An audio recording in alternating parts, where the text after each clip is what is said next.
오늘은 이사야 44장 20절의 말씀을 미혹된 마음이라는 제목으로 설교했던 찰스 스펄전 목사님의 설교 가운데 두 번째 요점인 속은 자들은 자기 종교에 만족하지 못한다. 그리고 세 번째 요점인 헛된 종교에 만족한 듯이 보이는 사람들이 있다. 라는 내용을 읽고 묵상하도록 하겠습니다. 먼저 본문의 말씀을 읽겠습니다. 그는 죄를 먹고 허탄한 마음에 미혹되어 자기의 영혼을 구원하지 못하며 나의 오른손에 거짓 것이 있지 아니하냐 하지도 못하느니라. 아멘. 설교 내용을 읽겠습니다. 자, 두 번째 언급할 것은 이 문제입니다. 즉, 신앙의 문제에서 이처럼 속은 자들이 많이 있지만 우리는 그들 중에 누구라도 진정 마음으로부터 자기 신앙에 만족하는 자들이 있다고 생각해서는 안 됩니다. 그들 스스로 만족한 듯이 보일 수는 있습니다. 하지만 우리는 압니다. 그들 내면 깊은 곳의 심령은 만족하지 않습니다. 자, 본문은 우상 숭배자에 대해 그는 죄를 먹는다고 말합니다. 여러분은 우상 앞에서 무릎을 꿇은 한 사람을 봅니다. 그는 제물을 사서 사제에게 바치고 무릎을 꿇고는 특정한 형태의 기도를 반복합니다. 그가 일어나고 여러분은 말합니다. 저 사람은 깨끗한 양심을 갖고 있구나. 그 예배는 그를 위해 충분하다.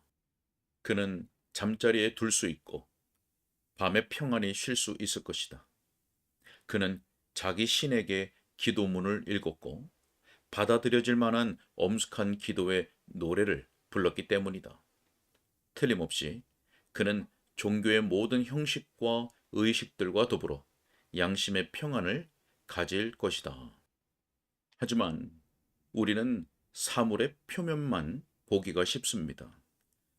자기 종교에서 불만족하지 않은 우상 숭배자란 하늘 아래에서 아무도 없다고 저는 믿습니다.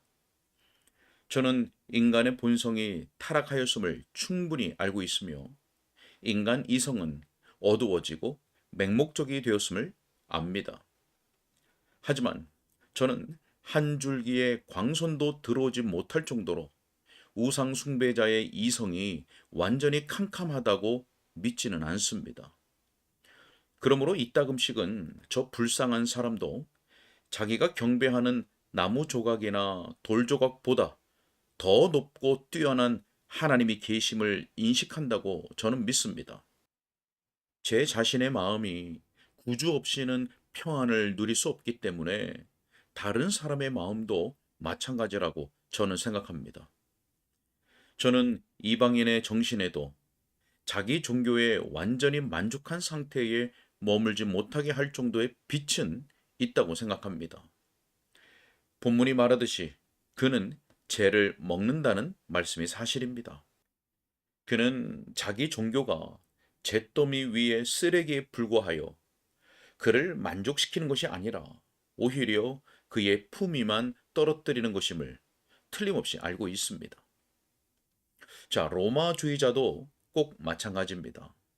여러분과 대화할 때 그는 그가 자기 종교에 꽤 만족한다고 말할 것입니다. 하지만 저는 그 말을 믿을 수 없습니다. 그는 기만을 당하여 자기 교회에 확실한 구원이 있다는 것과 우상 숭배자들의 종교 의식과 다름없이 부조리하고 사악한 의식들에 참여함으로써 주 하나님의 호의를 얻을 수 있다고 믿을 때가 있습니다. 하지만 특히 이 나라에서 로마주의자들은 자기들 종교의 경고성에 대해 몹시 불안해할 때가 있으며 조금은 흔들릴 수밖에 없을 때가 있습니다. 정녕 대다수의 사람들에게는 썩은 누더기에 어떤 구원의 덕목도 없음을 그들에게 가르칠 만한 도덕적 위엄과 양심이 있습니다. 교황의 발끝에 입맞춤을 하는 사람은 자기 속에 고귀한 모든 것이 그 행동을 주춤거리게 만든다고 분명히 느낄 것입니다. 인간에게는 인간의 본성을 야만적인 피조물보다 더 낮출 것을 요구하는 굴욕적인 체제에 반감을 느끼게 할 정도의 충분한 인간성이 있음이 틀림없습니다. 저로서는 영혼을 가진 사람이라면 우리가 교황제도라고 부르는 저 초라한 외적인 허식에 만족할 수 있을 것이라고는 상상할 수가 없습니다. 그 경우에도 마찬가지로 인간은 죄를 먹는 것입니다.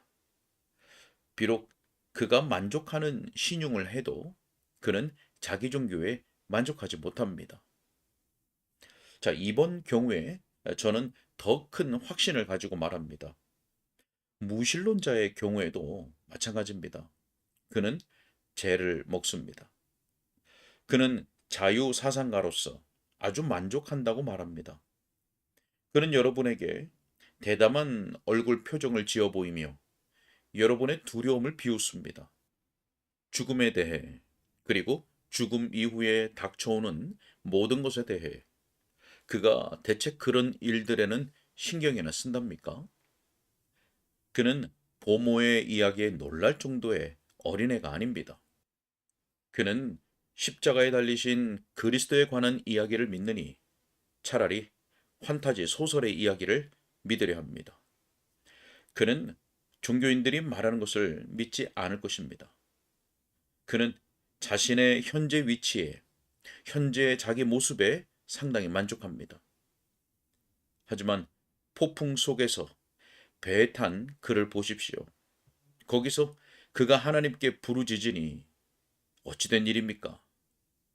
저 무신론자, 서가의 수많은 무신론 관련 책들을 진열해 놓은 그가 폭풍이 일 때 무릎을 꿇고서 예수 그리스도를 통하여 하나님께 자비를 베푸시도록 간청하다니 어찌된 일입니까? 그런 뒤에 육지에 닿았을 때 그는 자신이 자비를 빌던 하나님을 저주했습니다. 폭풍은 인간에게서 무신론을 신속하게 몰아냅니다. 그런 상황에서 무신론과 같은 천박한 태도를 유지하기에는 그의 속에 아직 상당한 인간성이 남아 있습니다. 어떤 사람이 하나님의 존재를 의심할 정도로 불신앙의 수준에 도달했노라고 말할 만큼 악할 수 있습니다. 하지만 정신 착란 상태가 되어 완전히 분별을 잃은 경우를 제외하고는 저는 어느 누구도 실제로 자기 마음속으로는 그렇게 생각하지 않을 것이라고 믿습니다. 여러분이 신나게 춤추고 흥청망청 즐기는 동안에는 불신앙의 태도를 가질지 모르지만 질병과 죽음은 그것이 지속될 수 없음을 증명합니다. 그때 많은 사람들이 그들이 먹었던 죄가 곧 하나님의 영원한 진노에 타는 숯불을 먹을 준비에 지나지 않았음을 발견하였습니다. 자, 네 번째 부류의 사람도 마찬가지라고 저는 말합니다. 즉, 신앙을 고백하지만 그 마음에는 신앙이 없는 사람들입니다. 우리는 당신들이 평온치 않다는 것을 알고 당신들이 죄를 먹고 있다는 것을 압니다. 여러분은 세례식을 찾아오고 성찬의 식탁에도 찾아옵니다. 여러분은 자신 있게 집사나 목사에게 다가가서 말을 걸고 그들이 말하듯이 경험에 대해서 이야기합니다. 여러분은 마치 종교가 여러분을 행복하게 해준 듯한 표정을 합니다. 하지만 우리는 그 이상을 알고 있습니다. 참된 신앙이 마음속에 올바로 자리 잡지 않았다면 그 무엇도 양심으로 하여금 진정으로 평온하게 하지 못하며 영혼에 견고한 평화를 줄 수 없습니다. 양심에 적용된 그리스도의 피를 제외하고 마음의 질병에 또 다른 치유제가 있다면 정녕 그토록 희생이 큰 치유제가 제공될 필요는 없었을 것입니다. 우리 중 많은 사람들이 참된 신앙이 아닌 다른 것으로 평화를 얻으려고 시도해 보았지만 결코 그것을 찾지 못했음을 우리는 압니다. 우리는 율법에 대한 순종을 시도해 보았고, 마음에는 믿음이 없는 채로 단순한 입술의 고백만으로 할 수 있는 것을 시도해 보았습니다.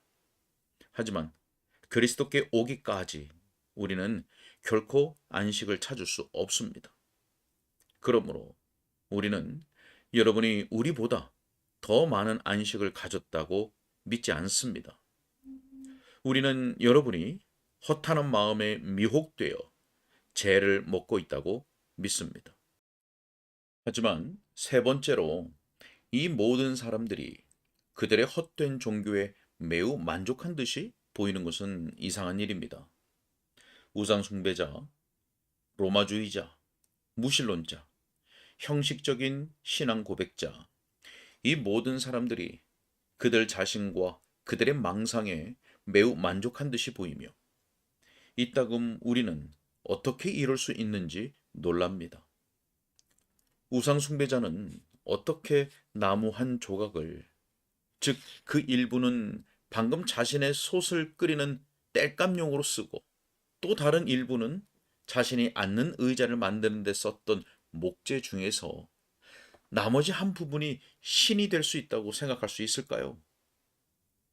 저 이방인들이 그들의 어리석음을 두고 서로를 비웃지 않는 것이 우리에게는 이상하게 보입니다.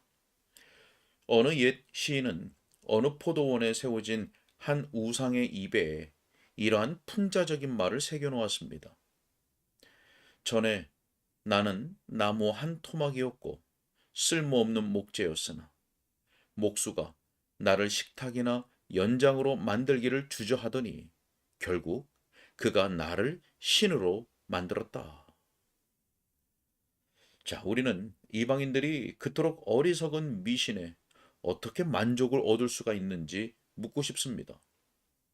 또한 저 로마주의자는 겉만 번지르르한 모조품 같은 자기 종교에 어떻게 만족할 수 있을까요? 어떻게 저 무신론자는 저 냉정하고도 경솔한 불신앙의 분위기 속에서 살아갈 수 있을까요? 저 형식적인 신앙 고백자는 대체 어떻게 지금처럼 마음의 평화를 누릴 수 있는지, 혹은 그가 우리에게 말할 때 어떻게 마음의 평화를 유지하고 있는 것처럼 보일 수 있을까요? 그 참된 이유는 이렇다고 우리는 대답합니다. 즉, 그것은 이 사람들이 그들의 종교에 충분히 만족해서가 아닙니다. 그것은 그들 스스로 그것을 굳게 믿기 때문이 아닙니다. 그 이유는 바로 본문이 말하는 바와 같습니다. 허탄한 마음에 미혹되어 자기의 영혼을 구원하지 못하며 나의 오른손에 거짓 것이 있지 아니하냐 하지도 못하느니라. 만일 그들이 한 번이라도 정직하게 그 질문을 했더라면 그 질문은 그들의 거짓 종교에 치명적이었을 것입니다. 저 불신자로 하여금 가만히 앉아 이 질문을 하게 해 보십시오. 내 오른손에 거짓이 있지 않은가? 그 자신의 양심의 법정에 선 것처럼 엄숙하게, 그로 하여금 스스로 믿고 있다고 여기는 바에 대해 두려움 없이 과연 이것은 거짓이 아닌가? 라고 말할 수 있는지 조사하도록 하십시오. 저 로마주의자도 마찬가지며 저 우상숭배자도 마찬가지입니다. 또한 저 거짓 신앙 고백자도 마찬가지로 그렇게 해 보라고 하십시오. 그러면 그렇게 하는 즉시로 양심이 일깨워져서 이렇게 대답할 것입니다. 그렇습니다. 내가 내 소망의 기반으로 삼았던 저 종교는 거짓입니다. 이제 나는 그것을 버리고 더 나은 것을 찾고자 합니다. 자, 하지만 미혹된 마음은 그 질문이 대두되도록 허용하지 않습니다. 혹 그런 질문이 제기될 때 그것은 가능한 한 신속하게 외면당합니다. 마귀가 마음속에서 이렇게 속삭입니다. 너의 조모도 그 우상을 섬기지 않았더냐? 다른 많은 사람들도 같은 일을 행하지 않더냐? 자, 만약 같은 질문이 또다시 제기되면 이번에는 다른 마귀가 이렇게 속삭입니다. 우상의 신전으로 가는 수많은 사람들을 보라. 붓다의 사원 앞에서 절하는 수백만의 사람들이 있지 않느냐? 일반적인 풍습이 무엇이 옳은지를 결정하는 것이다. 자, 저 로마주의자는 이렇게 말합니다. 저 넓은 기독교 왕국을 보라. 도처에 내 종교를 신봉하는 자들로 덮여 있지 않은가? 자, 그리고 저 불신자는 말합니다. 나는 홀로 서 있는 것이 아니다. 이 시대에 몇몇 뛰어난 정신을 소유한 사람들도 내가 생각하는 것처럼 생각해 왔다. 자, 그리고 거짓으로 신앙 고백을 하는 사람이 말하는 것을 보십시오. 저는 누구누구 부인과 마찬가지로 선하며 누구누구 씨와 마찬가지로 신앙이 독실하답니다. 저는 제 입장에 대해서 조사해 볼 필요가 전혀 없다고 확신합니다. 자, 그런 식으로 그들 모두에게서 마음이 심하게 미혹되었기 때문에 내 오른손에 거짓이 있지 아니하냐라는 질문은 양심에서 떠오르지 않습니다. 다시 반복하지만 만약 이 질문이 진실로 양심에서 대두된다면 그 대답에는 어떤 오해도 있을 수 없을 것이며 가련하고 타락한 이성조차도 너의 종교는 거짓이다. 그러므로 그것을 버려야 한다. 라고 대답할 것입니다. 아멘. 오늘은 여기까지입니다.